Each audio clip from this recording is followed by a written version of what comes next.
Alam mo na ang kapatid mong bunso, yun na lang inaasahan natin. Tapos, ganun pa gagawin mo? Pananagutan ko naman po siya eh. Dapat! Alam ko naman pananagutan mo eh. Pero hindi ako nagkulang sa inyo, hindi ba? Sinabi ko sa inyo, hinay-hinay lang, huwag pa dalos-dalos. Ano nga yung sasabihin ng mga kapitbahay? Na yung anak ko napuntis ng walang kasal?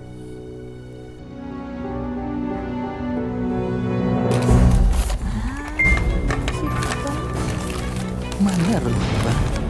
Konting linis lang, pwede natin display yan. Walang ilaw? Naputulan tayo. Ba't di ka na lang nakikabit muna sa... Ano ba itong ginagawa natin, ha? Hanggang dito na lang ba tayo? Ano bang akala mo? Nagbabahay-bahayan lang tayo? Mahirap palang makasama ang isang taong walang pangarap sa buhay katulad mo! Sige! Gusto mo akong saktan! Sige! Ituloy mo! Sige! Sorry, man! Sorry, man! Sorry, man! Sorry! Sorry! Ayoko na. Man! Sorry. Habang hindi mo kami kasama, ayusin mo ang sarili mo. At kung magbabago ka, saka na tayo mag-usap. Man! Mahal mo! Huwag naman ganito! Anak, halika na. Pupunta muna tayo kay Lola, ha? Sige na. Please, mahal!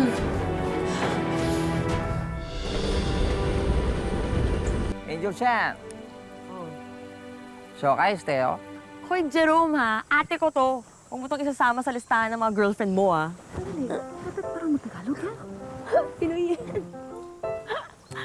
Talaga si Angel, oh.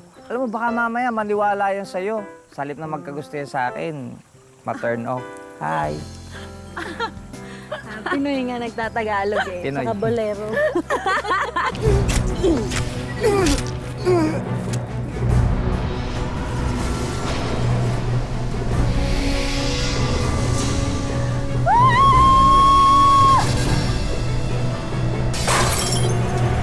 Napanaginip ako din po si Papa. Galit na galit po siya. Sabi niya po kukunin niya daw po si Mama. Gusto ko makumpleto tayo ulit. Sumama ka sa akin. Sama? Sumama ka sa akin. Dito ka na lang. Pero mahal, Sasama ka ba?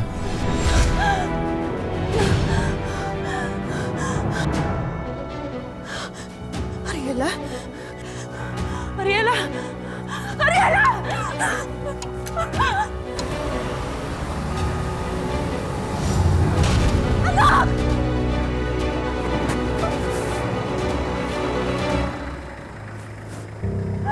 Mama, bakit po tayo nasa labas? Sa tindi ng pagmamahal ni Miguel, kaya nga ba nitong tawirin pati ang kamatayan? Alamin natin ang mga susunod na mangyayari sa pagpapatuloy ng tadhana. Huwag mo nga isipin yun. Pero ma, ano pa bang gusto mong isipin ko? Napanaginipan ko si Miguel, tapos ganun yung nangyari? Napaniginipan mo siya dahil sinisisi mo ang sarili mo sa nangyari sa asawa mo na hindi naman dapat. Ay, mayong kay Ariela. Bakit bigla po siya lumakad ng ganun? Sleepwalk ang tawag doon. Napapanood ko yun sa TV. Anak, walang multo. Ay, naku. Alam mo, bumaba dito yung kaluluwa ni Miguel para guluhin kayo. Pero ma... Patawarin mo ang sarili mo, ha? Palayain mo yung puso mo. Huwag mo na sisihin ang sarili mo doon sa nangyari sa asawa mo. Alam mo, halika. Magdasal tayo, anak. Halika. Magdasal tayo at hingin natin sa may kapal na bigyan ng katahimikan yung puso mo, ha? Sige.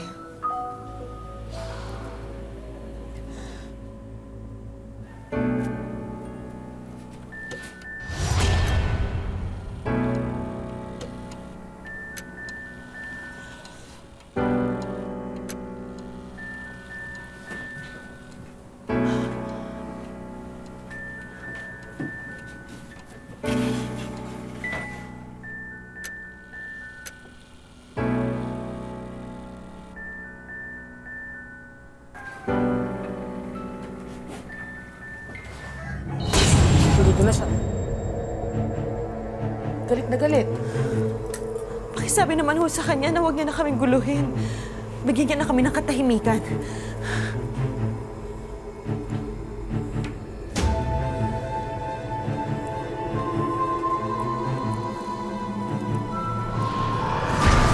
Anak! Ano ito? Bakit may ganito dito? Inay, hindi ko na ho kasi kaya humingi na ho ako ng tulong. Eh bakit hindi mo sinabi sa akin? Hindi sana si Pastor na lang pinapunta ko dito. Wala naman ho sigurong masama kung humingi tayo ng tulong sa ibang tao. Wala naman ho mawawala eh.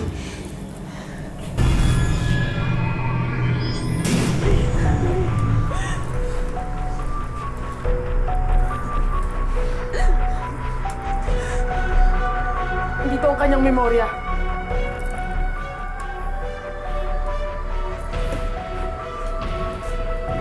Ito ang nagkoconnect sa kanya dito sa mundo.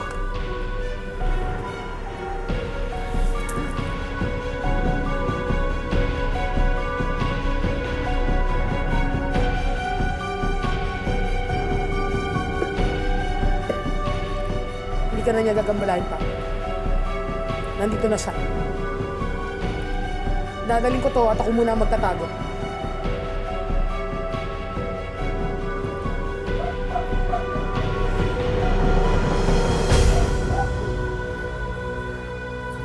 Ayos na yan. Nay, paano? Kayo na ho po munang bahala ulit kay Ariela, ha? Huwag kang mag-alala. Kayang-kaya namin to.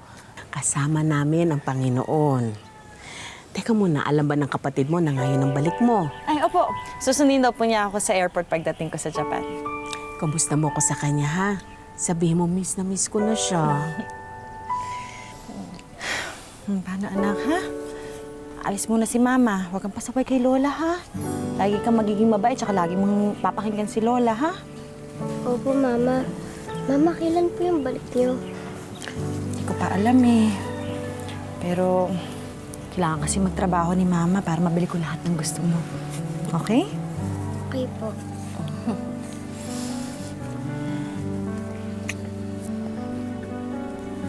Mamimiss kita, anak. Love you. Love you. Nay, paano po, ha? Sige. Oh, sige, mag-iingat ka, ha? Kayo din po.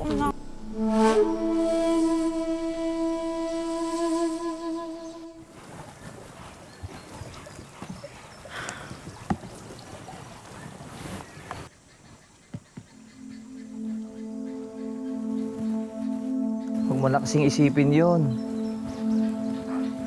Ang mahalaga, hindi ka na niya magugulo. Hindi ko kasi maiwasang isipin eh. Bakit kaya galit na galit siya sa akin? Alam mo, may mga ganyan talagang kaluluwa. Hindi kagad sila nakakakit sa langit. Dahil sa galit nila. O baka naman may tampuhan kayo nung namatay siya. Ang totoo kasi niyan, nakipaghiwalay talaga ako sa kanya bago siya namatay. Nagalit kasi ako sa kanya eh. Paano? Wala siyang kapangapangarap sa buhay kahit para man lang sa anak namin. Kaya yun, hiniwalayan ko. Ate, naalala mo yung sinabi ni nanay na wala naman daw talagang multo? Iwasan mo na lang yung panonood ng mga horror-horror na yan kasi salo kang natatakot eh. Eh sige nga pa, paano may papaliwanag yung nangyari sa akin nung nasa Pilipinas pa ako? Kaya nga kalimutan mo na lang yun. Kasi habang lalo mong iniisip yun, mas lalo kang matatakot. Eh paano nga kung totoo? Paano nga kung totoong galit na galit siya sa akin dahil siguro ako yung sinisisi niya na namatay siya, di ba?